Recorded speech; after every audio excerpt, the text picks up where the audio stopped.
की बात की जाए, एक मुकाबला बारिश में धुल गया था, लेकिन बाकी 4 मुकाबले वहां पर कोलकाता को हार का सामना करना पड़ा है। यानी कि आज कोलकाता की टीम मैदान पर उतरेगी और चाहेगी कि जीत का खाता वो खोले। और इस पर चर्चा करने के लिए हमारे साथ बीसीसीआई के अंपायर मनोज दत्त जी हमारे साथ जुड़े हुए हैं। मनोज जी, क्या कहेंगे? एक तरफ जहां जीटी की टीम, गुजरात की टीम चाहेगी कि जीत की हैट्रिक लगाए, वहीं दूसरी ओर कोलकाता की टीम काफी खराब प्रदर्शन हम कह सकते हैं, सबसे निम्न स्तर का प्रदर्शन देखने को मिल रहा है इस बार कोलकाता की तरफ से।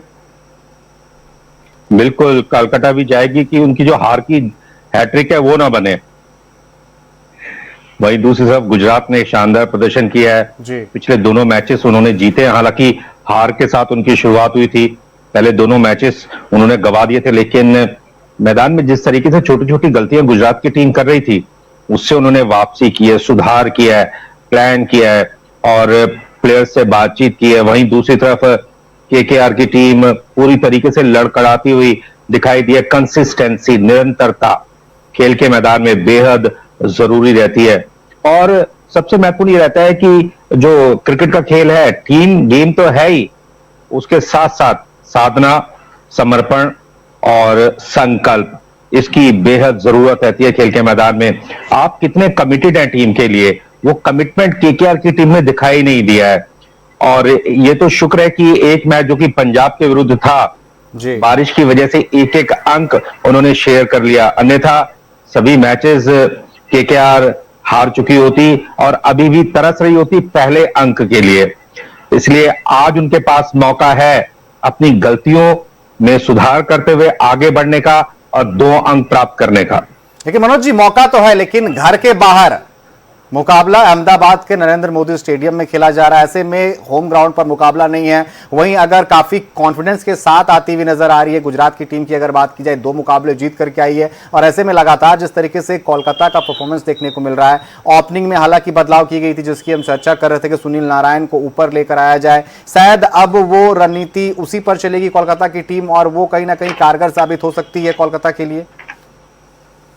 देखिए, सुनील नारायण तो चलो ठीक है, उन्होंने तब्दीली कर दी, लेकिन फिन एलन जो है, जिनसे काफी उम्मीदें कर रही थी केकेआर की टीम, अभी तक वो प्रदर्शन उनका रहा नहीं है। हालांकि हमने भी शुरुआती प्रोग्राम्स में फिन के ऊपर काफी विश्वास दिखाया था, लेकिन केकेआर के मैनेजमेंट के पास एक और ऑप्शन है, टिम साइफर्ट, न्यूजीलैंड के एक और ओपनर है, इनके साथ ही हैं एलन के, ये भी आक्रामक शैली के खिलाड़ी हैं, और एक और ऑप्शन है रचिन रविंद्र के रूप में। तो आज हो सकता है कि कुछ टॉप ऑर्डर में तब्दीली दिखाई दे। और कैमरन ग्रीन कुछ खास नहीं कर रहे हैं, काफी पैसे खर्च किए हैं केकेआर की टीम ने, लेकिन मनीष पांडे अभी बेंच पर मौजूद हैं। Manish Pandey T20 white ball cricket के एक विशेषज्ञ खिलाड़ी हैं। आईपीएल की जो पहली सेंचुरी थी वो मनीष पांडे के नाम थी। मनीष पांडे की खासियत खेल को नियंत्रण में रखते हैं, थोड़ा धीमा जरूर शुरू करते हैं, लेकिन एक बार जम जाते हैं तो विकेट के दोनों तरफ जोरदार स्ट्रोक्स लगाते हैं। तो काफी ऑप्शन है बल्लेबाजी के क्रम में। हालांकि गेंदबाजी भी केकेआर की ठीक ठाक सी है, लेकिन जिस तरीके से पावर प्ले ओवर्स के दौरान बॉलर्स ने रन खर्च किए हैं, उसका भी खामियाजा कहीं ना कहीं केकेआर की टीम ने उठाया है। इसलिए मिलकर के खेलने की जरूरत है, एक यूनिट की तरह कैरेक्टर शो करने वाला दिन है आज। आप अगर मिलकर के खेलेंगे तभी आप गुजरात जैसी सशक्त टीम के विरुद्ध जीत हासिल कर सकते हैं। मनोज जी, कहते हैं ना कि कभी कभी कुछ खिलाड़ी जो बेंच पर बैठे हुए रहते हैं, टीम खराब कर रही होती है, और अचानक से जब आप टीम को चेंज करते हैं तो जो खिलाड़ी बैठे हुए रहते हैं उन्हें पता होता है कि 1-2 मौका ही मिलने वाला, और वो बेहतरीन खेल दिखाते हैं। कल भी हमने देखा जब मुंबई और पंजाब का मुकाबला चल रहा था, डिकॉक कितने बड़े प्लेयर है सबको पता है, लेकिन रोहित शर्मा नहीं खेलते हैं चोट के कारण और डीके को मौका मिलता है और पहले ही मैच में शानदार शतक। मतलब जिन्हें बेंच पर आप पिछले 4 मैच से बैठा करके रखे थे, वो आते ही सीधा शतक लगा देता है। ऐसे में कोलकाता के लिए भी कोई चमत्कार कर सकता है। मनीष पांडे की हम बात कर रहे थे, रचिन रविंद्र की बात कर रहे थे, कोई एक ऐसा खिलाड़ी निकलकर सामने आए जो शायद पूरा का पूरा मैच पलट दे, मैच जिता कर ले जाए। टिम साइफर्ट की मैं बात कर रहा था, और हो सकता है कि एक कैमरन ग्रीन को ड्रॉप करके टिम साइफर्ट और फिन एलन पारी की शुरुआत करें। दोनों न्यूजीलैंड से आते हैं, व्हाइट बॉल क्रिकेट के विशेषज्ञ खिलाड़ी हैं, और हो सकता है कि केकेआर का मैनेजमेंट आज फिर से विश्वास दिखाए फिन एलन में। फिन एलन एक आक्रामक शैली के खिलाड़ी हैं, केवल 28 रन उनका सर्वाधिक स्कोर रहा है अभी तक इस आईपीएल में, लेकिन जिस दिन वो खड़े होकर के बल्लेबाजी करेंगे, हमने देखा है किस तरीके से उन्होंने T20 वर्ल्ड कप में शानदार बल्लेबाजी की थी, सभी टीमों के विरुद्ध जोरदार स्ट्रोक्स लगाए थे, खासतौर से सेमीफाइनल मैच को पूरी तरीके से एक तरफा कर दिया था इन दोनों ही ओपनर्स ने। तो ये तो कॉल केकेआर के मैनेजमेंट को लेनी है कि वो किस तरीके से टीम में तब्दीली करता है। काफी सारे ऑप्शन है, जैसा कि हम चर्चा भी कर रहे हैं, रचिन रविंद्र है, मनीष पांडे है, टीम साइफर्ट है, इनमें से देखते हैं टॉप ऑर्डर में किस तरीके से आप खिलाड़ियों को एडजस्ट करते हैं। और अगर रचिन रविंद्र आते हैं तो बॉलिंग का एक ऑप्शन और मिल जाता है। और कैमरन ग्रीन कुछ खास कर भी नहीं पा रहे हैं, जिस तरीके की ड्राई पिचेस के ऊपर उन्होंने गेंदबाजी की है, एक मैच में तो उनसे बॉलिंग भी नहीं करवाई गई जी। तो जिस तरीके की भारतीय परिस्थितियां हैं, और अहमदाबाद में आज काफी गर्मी भी है, एक अच्छी पिच तैयार की गई है, इन कंडीशंस में मुझे ऐसा लगता है कि रचिन रविंद्र से अच्छा विकल्प केकेआर के लिए हो नहीं सकता। लेकिन अगर गुजरात की बात की जाए, गुजरात को सॉलिड स्टार्ट मिल रहा है। अगर बात की जाए, दोनों ओपनर जो है बेहतरीन नजर आ रहे हैं। हालांकि उतनी तेज गति से ये रन नहीं बनाते हैं, लेकिन स्टार्ट एक सदी हुई पारी की शुरुआत जो है वो देखने को मिलती है, बाद में फिनिश भी ठीक ठाक देखने को मिल रहा है। अगर गुजरात टीम की बात की जाए तो एलएसजी के विरुद्ध 15, 56, 60, 21 ये टॉप ऑर्डर का स्कोर था। 56 शुभमन गिल फिर से लय में आ गए हैं। जॉस बटलर ने अपने स्टाइल को दिखाया, किस तरीके से उन्होंने प्रेशर की स्थिति में शानदार बल्लेबाजी की।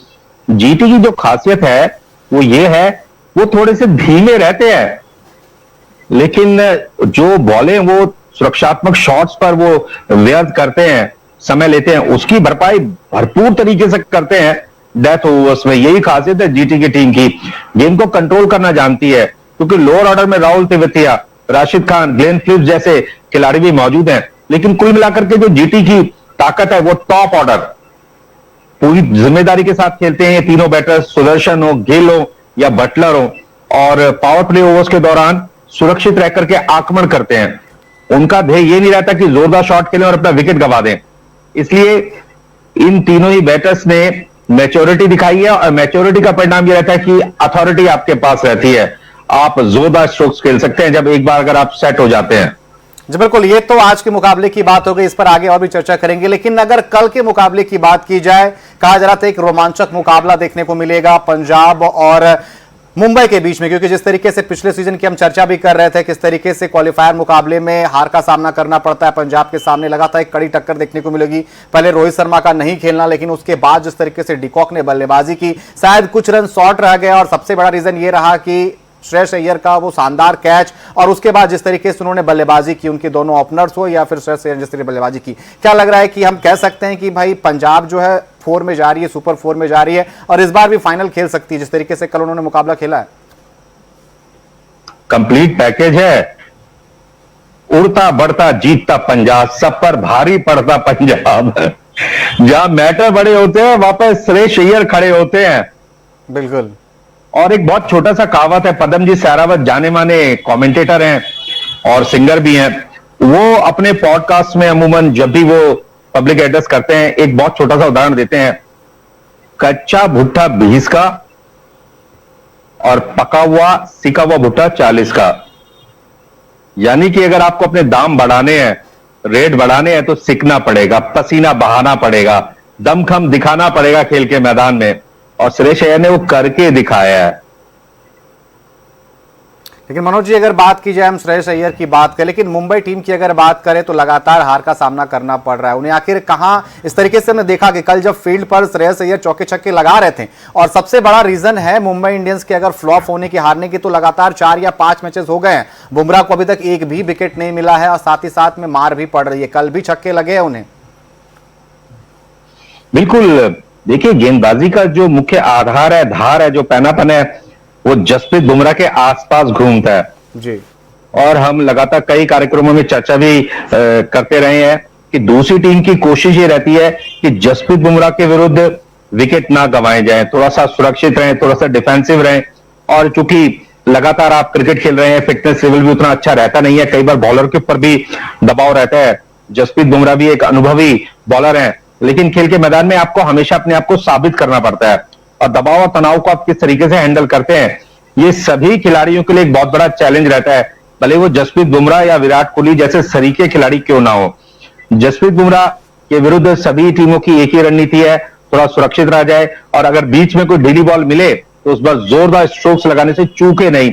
और सबसे बड़ी हैरानी की बात यह कि खेल के तीनों फॉर्मेट, रेड और व्हाइट बॉल क्रिकेट के सबसे धारदार गेंदबाज, अभी तक विकेट से अछूते हैं, विकेट विहीन दिखाई दे रहे हैं, अभी तक एक भी विकेट नहीं मिला इस आईपीएल में। तो आप समझ सकते हैं कि दूसरी टीमें किस तैयारी के साथ जसप्रीत बुमराह के विरुद्ध बल्लेबाजी कर रहे हैं। और वहीं सबसे बड़ी बात मुंबई की यह है कि मुंबई की टीम छोटी छोटी गलतियां कर रही है, रिकवरी करने का उनको टाइम नहीं मिल पा रहा है। और कल हमने मैदान में भी देखा कि हार्दिक पांड्या काफी नाराजगी दिखाई उन्होंने सभी खिलाड़ियों के प्रति, कुछ कैचेस भी छोड़े हैं।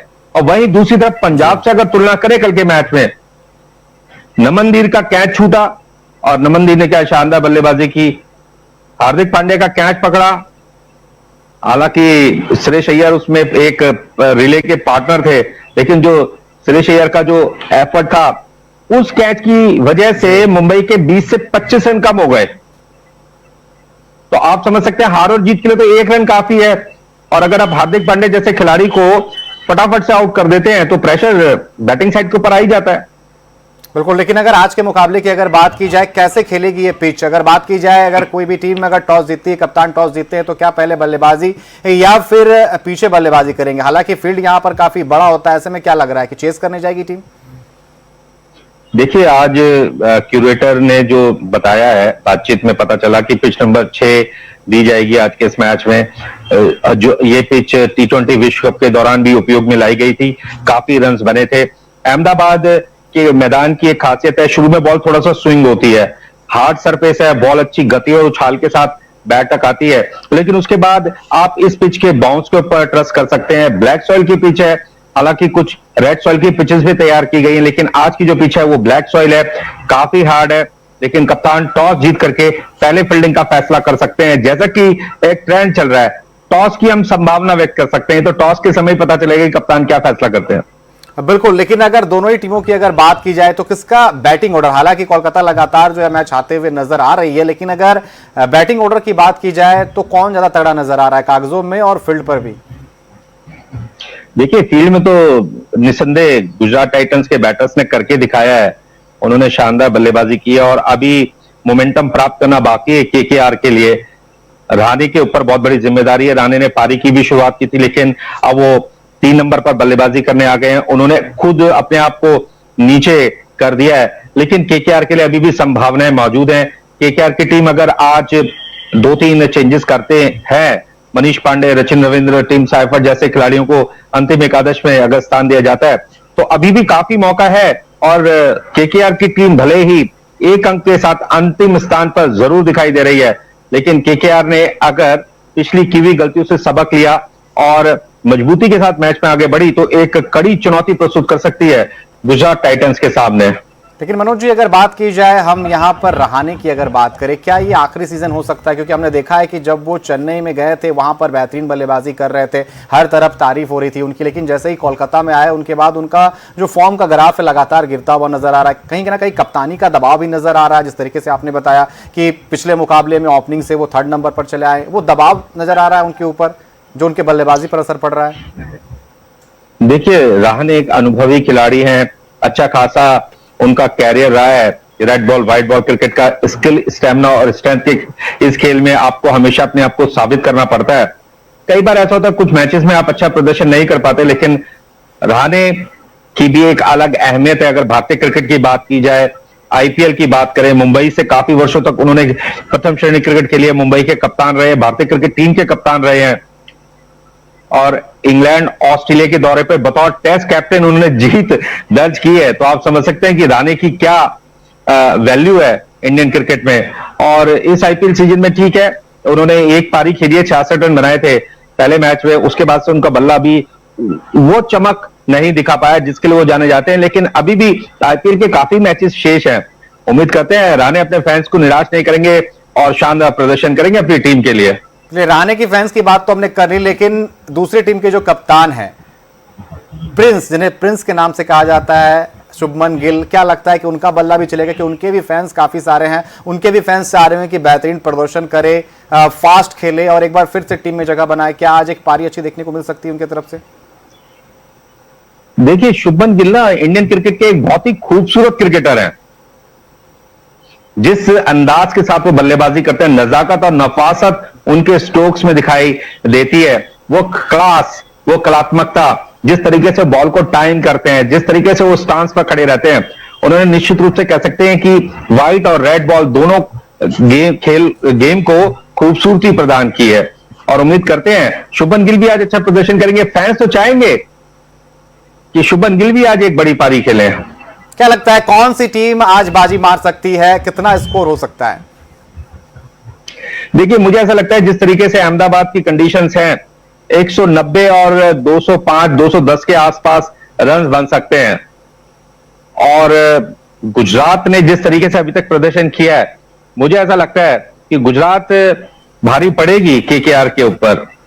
कौन सा खिलाड़ी जो आज इंपैक्ट डाल सकता है? शुभमन गिल, रहाणे या फिर कोई नया खिलाड़ी? जिस तरीके से कल हमने चर्चा की थी, आपने कई खिलाड़ियों के नाम लिया था, लेकिन out of the box de Kock निकलकर सामने आ गया। हालांकि Shreyas Iyer all time favourite है, लगातार बेहतर खेल रहे हैं, लेकिन अगर आज के मुकाबले की बात की जाए, कोई नया हीरो निकलकर सामने आएगा या जो खिलाड़ी खेल रहे हैं उसी में से कोई आज जीत का छक्का लगाएगा? मुझे ऐसा लगता है कि अहमदाबाद की जो कंडीशंस हैं उससे गुजरात टाइटंस के खिलाड़ी भली भांति परिचित हैं। हालांकि केकेआर ने भी काफी मैचेस खेले हैं और शुभमन गिल के ऊपर निगाह रहेंगी आज कि शुभमन गिल किस तरीके से अपनी इनिंग्स बिल्ड करते हैं। चलिए, आपका बहुत बहुत धन्यवाद हमारे साथ जुड़ने के लिए और तमाम चर्चा करने के लिए। तो आज मुकाबला है नरेंद्र मोदी स्टेडियम में केकेआर वर्सेस गुजरात का। गुजरात जो टीम लगातार 2 मुकाबले जीतकर आज खेलेगी, वो चाहेगी जीत